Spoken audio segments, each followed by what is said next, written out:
Bienvenidos a la Teleclínica de Rehabilitación.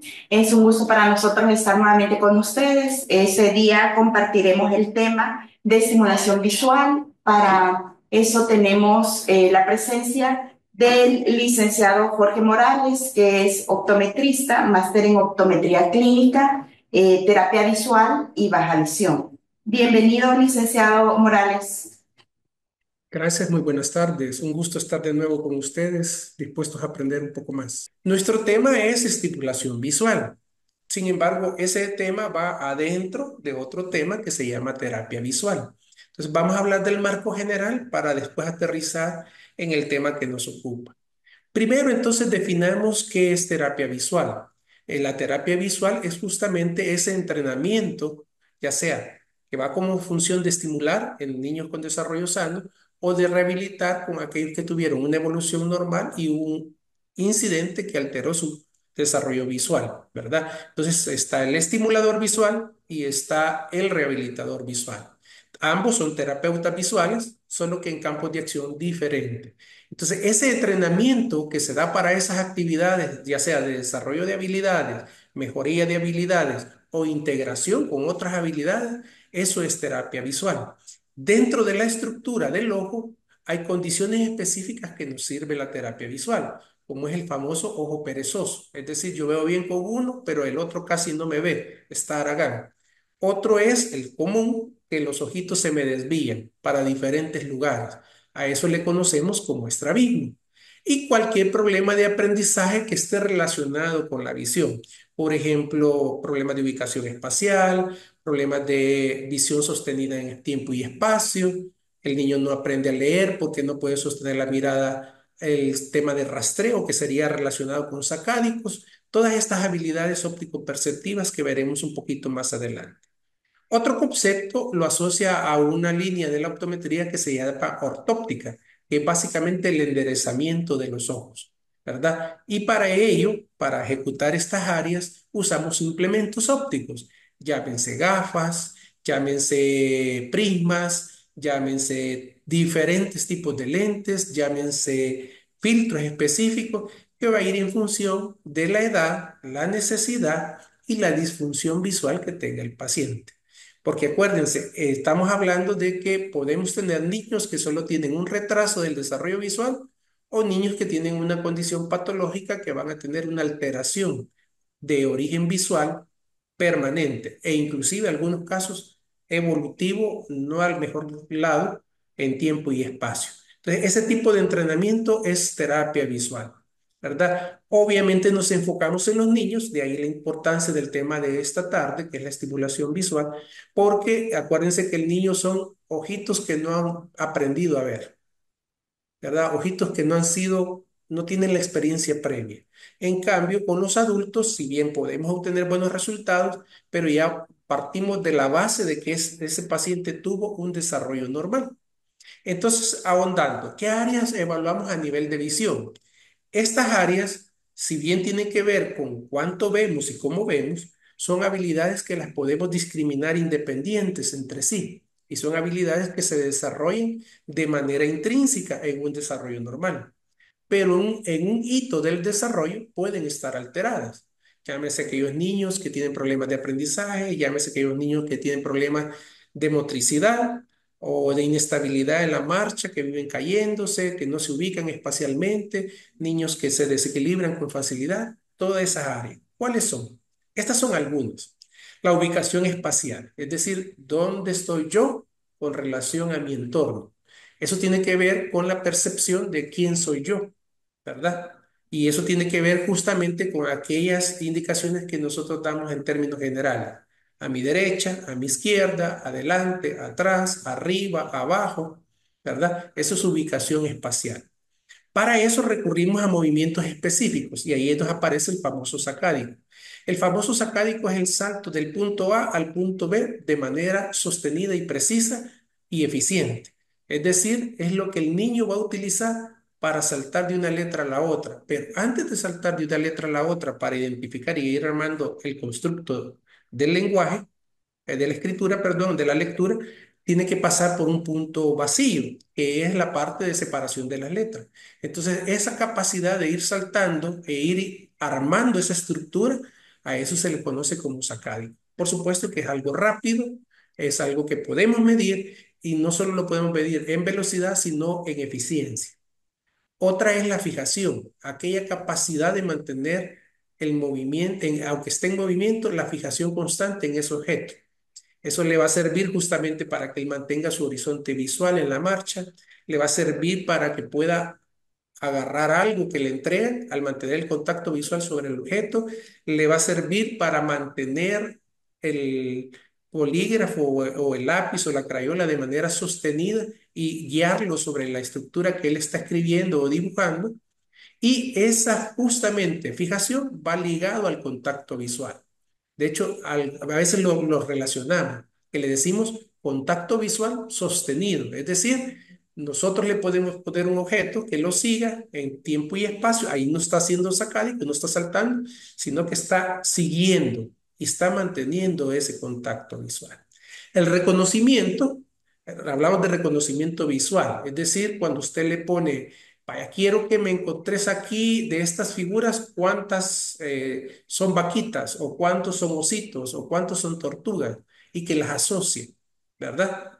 Entonces, justamente ese reconocimiento él tiene que, para identificar ese objeto, llámese una vaquita encima de un escritorio, tiene que identificar los dos objetos.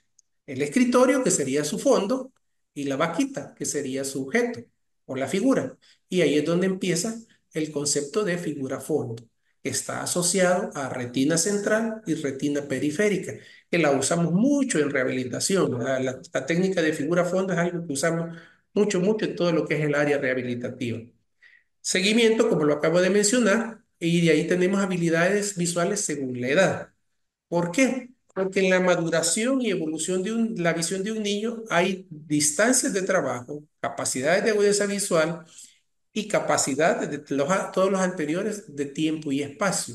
No va a ser la misma calidad del contacto visual que tiene un niño de 2 años a un niño de 4 años o a un niño de 6 años. Eso va a variar, va a discriminar mejor y va a poder sostenerlo más tiempo en tiempo y espacio. También el pensamiento matemático. Esto es algo que se nos da de manera natural, pero es el que le falla al niño que ve las gradas, sigue caminando y se cae. ¿Por qué? Porque no alcanza a ubicarse espacialmente y no alcanza a calcular matemáticamente dónde detenerse, cuántos pasos necesita para llegar a esas gradas y detenerse y empezar a bajar o subir la grada. Ese pensamiento matemático generalmente lo dan por experiencias previas de igualación. Es decir, como cuando usted le dice a su niño, ¿cuántos deditos tiene? Uno, dos, tres. ¿Cuántas manzanitas hay? Dos. Mire, aquí están dos. ¿Cuántos carritos van ahí? Dos. Y ese es el pensamiento matemático que se va desarrollando intrínsecamente de manera natural. La integración visomotora, ya que el niño logre agarrar la pelota, aunque se la tiren, o le pegue a la pelota con el pie, eso estamos hablando ya de un proceso motor que lo activa la visión o el proceso motor activa a la visión. Va en las dos vías. Acuérdense que un principio básico es que la visión afecta a la postura y la postura afecta a la visión. Por ejemplo, cuando nosotros vamos a arrancar en marcha, hemos visualizado hacia dónde vamos. Pero cuando nos vamos a caer y alcanzamos a agarrarnos, es porque la postura nos falló y activó el proceso visual para volvernos a agarrar. Entonces, trabajan de manera sinérgica. La lateralidad, ¿verdad? Todo lo que es lado derecho, lado izquierdo, dominancia derecha, dominancia izquierda. Vemos si son correspondientes de miembros superiores, miembros inferiores. Y les comento, a nivel visual también tenemos lateralidad. Tenemos ojo dominante y hay dos clasificaciones de ojo dominante, el sensorial y el motor.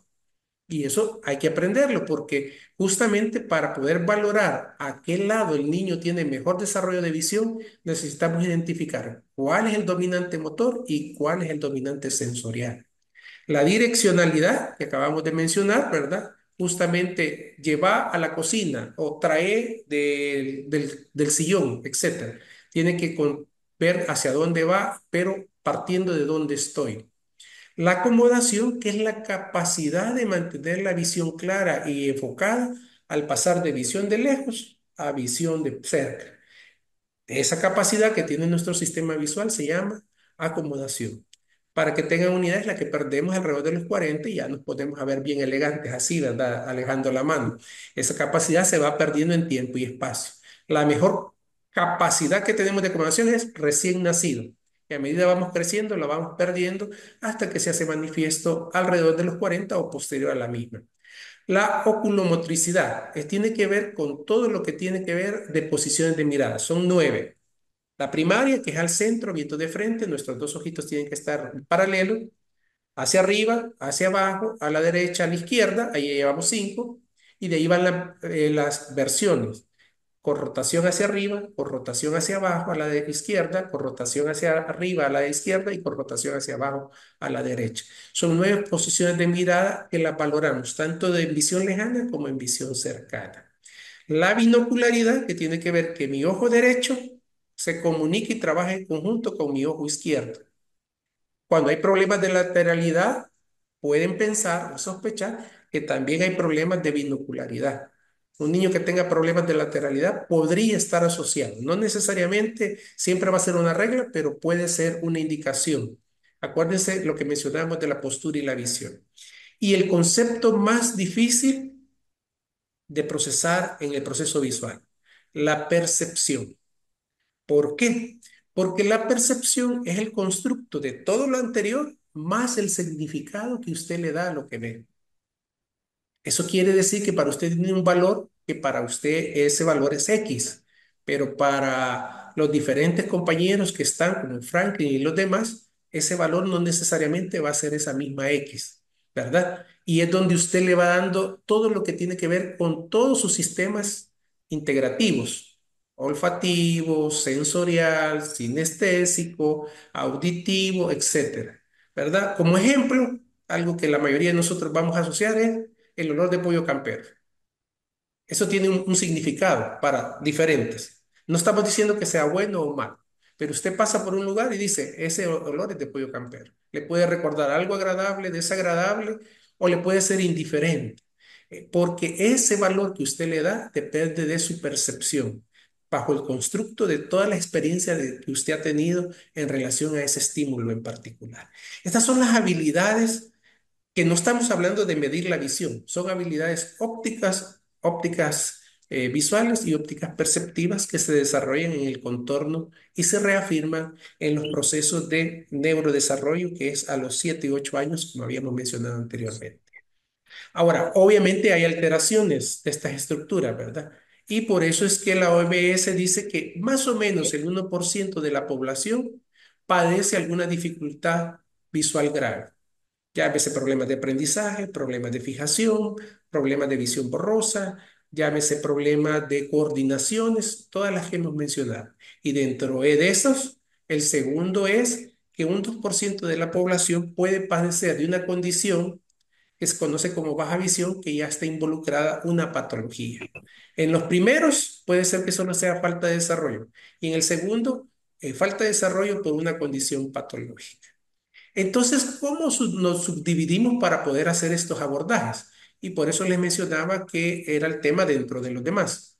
Tenemos los dos primeros, que son en los que nos vamos a concentrar, que son estimulación temprana, que está desde recién nacido hasta los 6 meses. Va a ser un programa muy específico, muy intenso y muy constante. ¿Verdad? Es parecido al programa de niños de bajo peso, ¿verdad? Se les está monitoreando constantemente. O un excelente programa que tenemos nosotros como ejemplo a seguir, las compañeras del Hospital Bloom, ¿verdad? Con su programa de rock, que aún el niño estando en incubadora, ahí están pendientes con el estímulo, el oftalmólogo está monitoreando que no desarrolle retinopatías graves, ¿verdad? Sino que se quede en estadio 1 o 2. Los compañeros suben a darle la estimulación visual, la estimulación temprana, ¿verdad? De hecho, es un niño que está ingresado. También tenemos el programa del Hospital Santa Gertrudis allá en San Vicente, de los niños prematuros con bajo peso, que va enfocado, que ya lleva elementos visuales para que se desarrolle. Va a pasar una semana o 15 días, quizás yendo 2 o 3 veces por semana, para que el proceso visual se desarrolle de manera adecuada concadenado con el proceso motor. Y de ahí tenemos la estimulación visual, que va a arrancar alrededor de los 6 meses y vamos a llegar a todo lo que es el área del preescolar, ¿verdad? O en los inicios de la escolaridad, que es como el caso clínico que le hemos mencionado. Va a haber más coordinaciones, más elementos, pero generalmente va a ser un programa más largo en tiempo, pero más espaciado en atención. Generalmente van una vez a la semana o una vez cada 15 días y obviamente todos estos programas tienen su trabajo en casa. No es que solo con lo que vamos a trabajar. De hecho, le hacemos mucho hincapié a los papás de los pacientes, ¿verdad? Que lo que damos son indicaciones, programas, lineamientos, seguimientos y que en casa tienen que seguir trabajando. La terapia visual en general, que la arrancamos desde los 9 años hasta la vida del paciente, pero más adelante puede verse condicionado en áreas específicas, como es la rehabilitación visual. El caso del compañero que nos decía, un paciente que es diagnosticado con glaucoma, retinopatía diabética, retinopatía hipertensiva, desprendimiento de retina, degeneración macular asociada con la edad, es decir, va a haber una patología que causa un daño a nivel ocular y le cambia todo su esquema, calidad de visión, ya sea en cantidad y en campo visual, y en áreas como problemas de los colores o problemas de deslumbramiento, porque en el sol casi no ve nada, o en la noche no ve nada, ceguera nocturna, es decir, va a haber una condición patológica que le causa un daño o que está en curso y que vamos a ir adecuando en el tiempo y espacio según la evolución de la misma. Y la habilitación, que tiene que ver precisamente con el entrenamiento para tareas específicas, que la vamos a ver más adelante. Entonces ahí tienen 4 imágenes y esas 4 imágenes más o menos resumen la parte que vamos a ir viendo de cada una de estas áreas. El primero, que es estimulación temprana, usamos alto contraste. El mejor contraste que vamos a tener es el que están viendo en la imagen uno de su mano izquierda, blanco y negro, lo cual significa ausencia de luz y saturación de color. Ese es el mejor contraste que vamos a encontrar siempre. Le decimos que es de alto contraste porque es básicamente como que hay luz y no hay luz.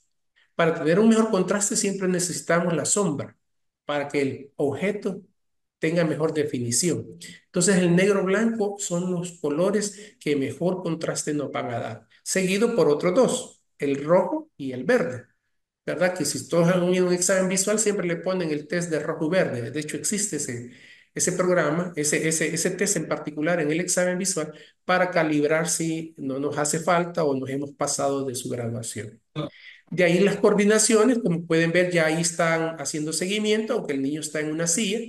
Contacto visual sostenido, podría ser sacádico si metemos dos elementos, y las coordinaciones ojo-mano ya preparándolo para el expreso en el que sigue, y finalmente la rehabilitación visual, ahí tenemos una ayuda no óptica que es un atril, justamente para mejorar la postura. Entonces, ¿qué podemos decir para ir entrando ya en el tema de estimulación temprana? Bueno, la OMS lo define como un conjunto de acciones que tiene a proporcionar al niño sano la experiencia que éste necesita para desarrollar su máximo potencial de desarrollo. Así de simple. Entonces, en la estimulación temprana lo podemos hacer sobre niños sanos que solo tienen problemas de desarrollo o sería sobre niños que tienen una condición patológica que ya no sería sano, pero el objetivo no cambia, que es desarrollar el máximo de potencial de desarrollo de su visión. La UNICEF, por su parte, agrega otros elementos, porque agrega habilidades físicas, habilidades intelectuales, psicosociales, ¿verdad? A través de programas sistematizados y secuenciales que permitan este desarrollo. Entonces, son conceptos que, si bien es el mismo contexto, pero agregan elementos adicionales. Lo que mencionaban hace unos minutos en los comentarios la licenciada, a la larga no son esos ojos, sino que es un individuo. Y ese individuo es, recuérdense, biopsicosocial. Y vamos a hacer un conjunto de atención por medio de los equipos de trabajo que nos van a permitir justamente poder cumplir esos objetivos. Por otra parte, también la estimulación visual, ya lo hemos recalcado, va en dos vías, que es de 0 a 6 años la estimulación temprana, y el objetivo es enseñarle a ver al niño, darle la experiencia dirigida de ver, porque por alguna razón no la está haciendo de manera adecuada. Por ejemplo, todos decimos, bueno, yo sé que el fondo del Instituto Nacional de Salud es fondo blanco, un recuadro rojo y las letras son azules. ¿Por qué? Porque alguien nos enseñó que el blanco era blanco, que el rojo era rojo, que el azul es azul. Se han hecho estudios donde se puede cambiar esa estructura de colores y cualquier otra estructura conceptual que nosotros tenemos por medio de que la experiencia se ha hecho dirigida hacia ciertos objetivos en particular, solo como proceso de aprendizaje. Eso es lo importante, que nosotros tenemos que darle esa experiencia de enseñarle a ver al niño. Y justamente por eso la importancia de la estimulación visual y la importancia de que ustedes puedan detectar, referir si es que no lo abordan o abordarlo si es el caso que tienen dentro de sus programas estos servicios. Por supuesto que eso requiere un programa, ¿verdad? Y ese programa va a ser personalizado porque va a depender de acuerdo a la capacidad y las habilidades que el niño tenga. Y va a ir secuenciado en cuanto a qué metas cumplir en base a las expectativas y las experiencias, recurriendo a ejercicios, actividades o otras actividades o otras cualidades que vamos a desarrollar durante este programa. Entonces, básicamente, ese es con el niño sano y con el niño con el niño que tenga una deficiencia visual, igual vamos a desarrollar ese programa personalizado, pero adaptado a las limitantes o alteraciones visuales que el niño tenga. Recuerden, siempre primero tenemos que medir, detectar cuánto puede ver, cuánto ve en cantidad y en área.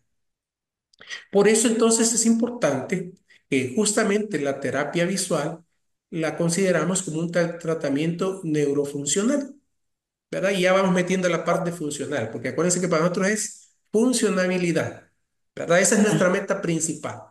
Es cierto que puede tener A o B habilidades, pero mi objetivo final es hacerlo máxima funcional a ese paciente. Por supuesto que va a involucrar todos los aspectos comportamentales, como lo vieron en el video, ¿verdad? Primero describimos a un niño introvertido y ya después lo vieron que hasta él solo interactúa de manera natural porque se ha ido modificando esa parte comportamental. Por eso entonces la UNICEF lo menciona en el caso de los niños que tienen problemas de reducción de visión, que esto es una reeducación para procesar o desarrollar esa información visual y adecuarla a las dificultades que el paciente tenga en ese momento. Recordando entonces, esto lo podemos hacer con todas las edades.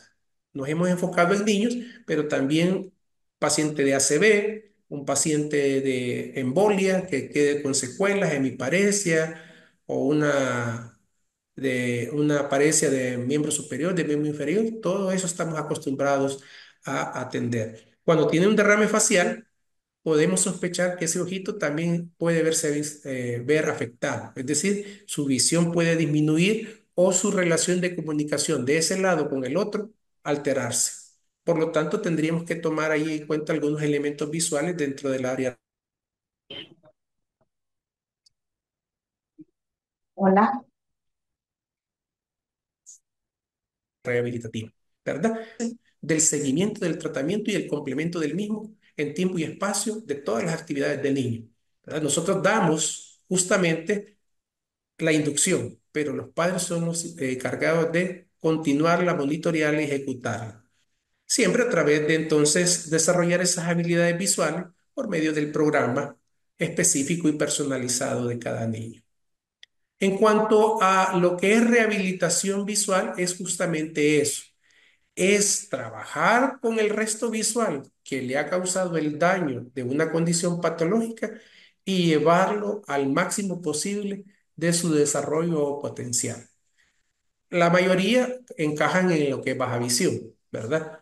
Inclusive tenemos el programa de ROP del Hospital Blue, como reitero, que es muy bueno. Las compañeras están trabajando de la mano con el Departamento de Oftalmología, el Departamento de Fisioterapia, fisioterapeutas están, pero súper bien desarrolladas esas áreas en particular. Ahora, aparte de la rehabilitación, tenemos la habilitación, que es este paciente que probablemente quiera laborar que quiera desarrollar esas destrezas ocupacionales específicas para esa labor en particular. Por ejemplo, alguien que puede ser de baja visión, pero que quiere aprender a usar el conmutador bien, porque tiene un conmutador en braille o tiene un conmutador con ciertas texturas de teclado, o quiere desarrollar cierta actividad en particular, como es cocinar, como es coser, desplazarse o alguna labor en particular. Ahí lo vamos a habilitar. Es decir, en estos dos casos anteriores, en la rehabilitación y la habilitación, probablemente sí nos tengamos de base un daño y ese daño no va a ser cambiado, pero sí lo vamos a optimizar en sus habilidades. Y ese es el objetivo de la habilitación, optimizar al paciente con su relación al entorno para que su manera de interactuar sea exitosa. Y finalmente, entonces, para cubrir todas estas áreas, que como vimos son estimulación temprana, estimulación visual, terapia visual, rehabilitación visual y habilitación visual, tenemos que ser creativos para poder organizar y ejecutar el programa de acuerdo a los requerimientos de tiempo y espacio de nuestros pacientes en las diferentes condiciones en particular. Pero sobre todo, el objetivo principal en este caso son nuestros niños, que es el futuro de nuestra nación. Y es el que le tenemos que dar el mejor calidad posible para que tengamos mejores individuos y más funcionales con su entorno y sociedad en el mañana. Bien, con esto terminamos el tema. No sé si hay algún comentario, pregunta que podamos ampliar. Será un gusto podérseles contestar. Gracias, licenciado Morales. Sí tenemos preguntas. Dice, ¿los niños con albinismo necesitan identificar si son pacientes de baja visión? Sí, de hecho, todo lo que es albinismo, que es una ausencia de pigmento, les cuento, lo primero que hacemos en paciente albino, ya sea niño o adulto, es controlar la luz. ¿Por qué? Porque el pigmento en nuestros ojos, la ausencia del mismo nos va a causar deslumbramiento. Y lo otro es que el paciente con albinismo tiende a tener problemas de fijación, justamente porque si estamos hablando que es de pigmentos, los fotorreceptores tienden a estar dañados porque son los encargados de ver ciertas longitudes de onda de color. Y entonces tiene el famoso nixtammus, ¿verdad? Entonces, lo primero es controlarles el deslumbramiento y la capacidad de tener la fijación lo más, valga la redundancia, fija posible. Entonces sí requiere, hay varios elementos que podemos usar para controlar el deslumbramiento. Y no es el mismo deslumbramiento en exterior que en interior. Un paciente albino puede estar deslumbrado hoy con las famosas lámparas LED, ¿verdad? Que están en todas las oficinas. Esa causa más deslumbramiento porque es luz blanca de longitud de onda alta. Entonces tiende a darnos mucho deslumbramiento. Sí podemos mejorarlo.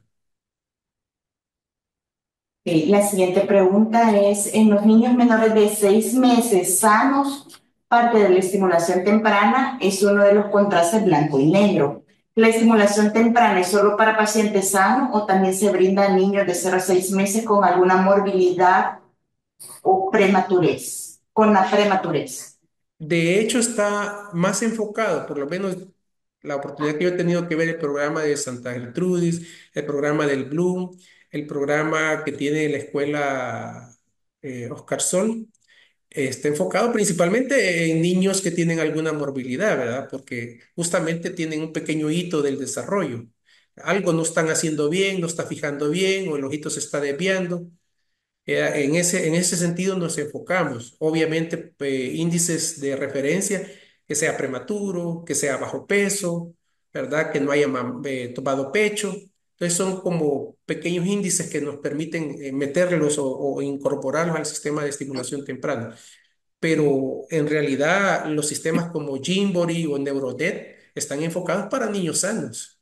¿Verdad? Es darle la experiencia al niño de una estimulación dirigida para su máximo rendimiento. Y ahí no estamos hablando de ninguna patología de base. Entonces, es para todos, pero obviamente por cuestiones de recursos, tiempo y profesionales disponibles, casi siempre está asociado a alguna condición. No necesariamente patológica, pero sí de falta de desarrollo. Sí, eso que usted menciona, Alex, es muy importante porque precisamente como profesionales nos casamos que el tema de estimulación visual solo viene amarrado a una condición de salud y no es precisamente para desarrollar ese proceso de desarrollo de un niño orientado, ¿verdad? Entonces, tal vez en este proceso, ¿cuáles son las recomendaciones que deberían de brindar los profesionales a la mamá o al papá o la persona cuidadora de este bebé de 0 a 6 meses en el componente de estimulación visual? Mire, del caso de visión, son muchos, pero digamos que la enseñanza de este curso sean cuatro. Primero, el contacto visual. Si usted tiene su niño frente a usted y lo pone de lado frente a usted, usted con sus ojitos puede detectar si la está percibiendo o no, es decir, si la nota o no. Dos, la estabilidad visual. Hacemos la rotación. Yo agarro al niño y lo giro para acá y su cabecita tiene que girar en dirección hacia mí.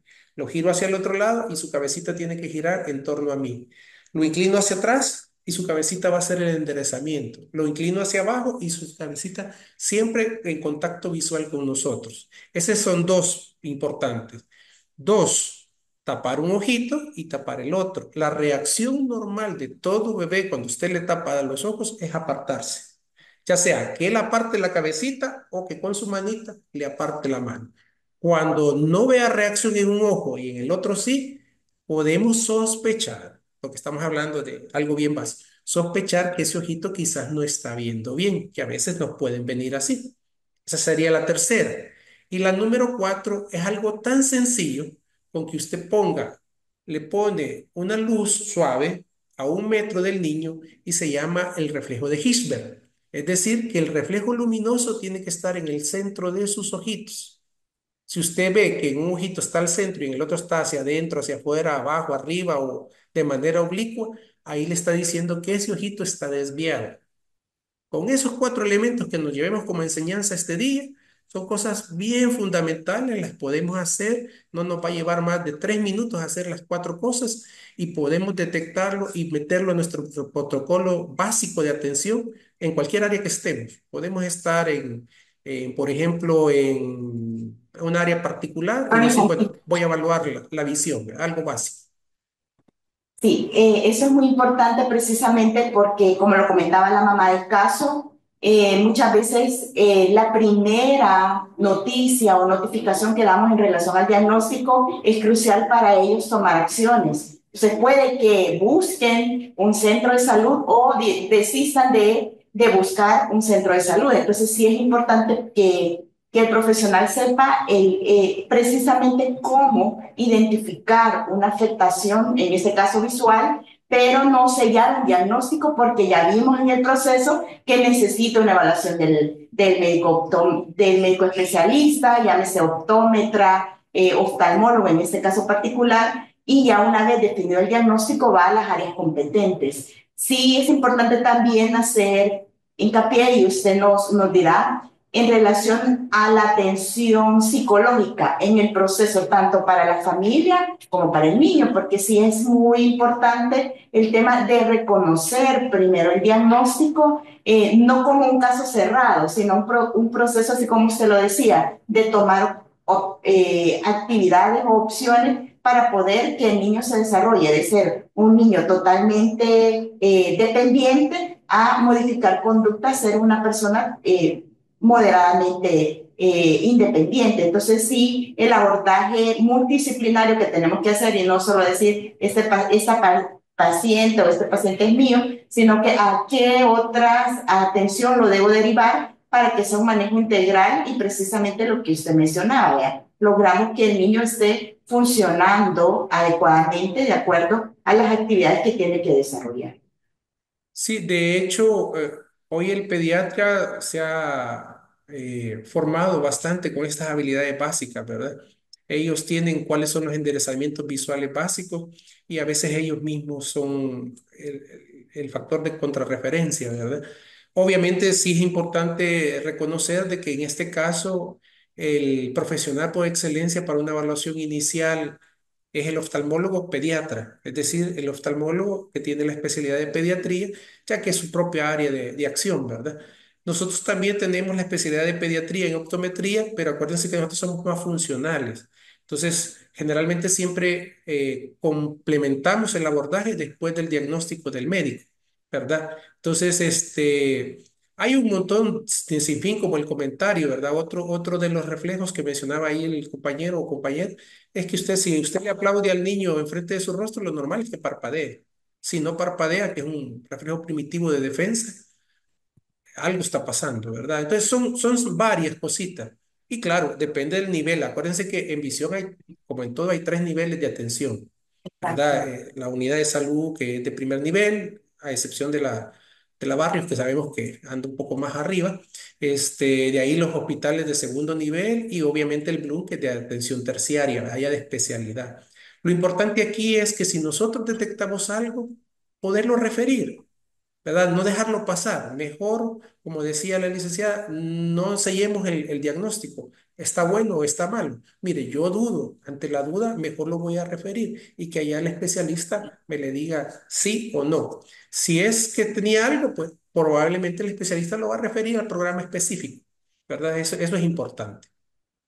Agradecerle, licenciado, por su tiempo y nos vemos el próximo mes con el otro tema que también es interesante y agradecerle la disposición en podernos brindar ese conocimiento.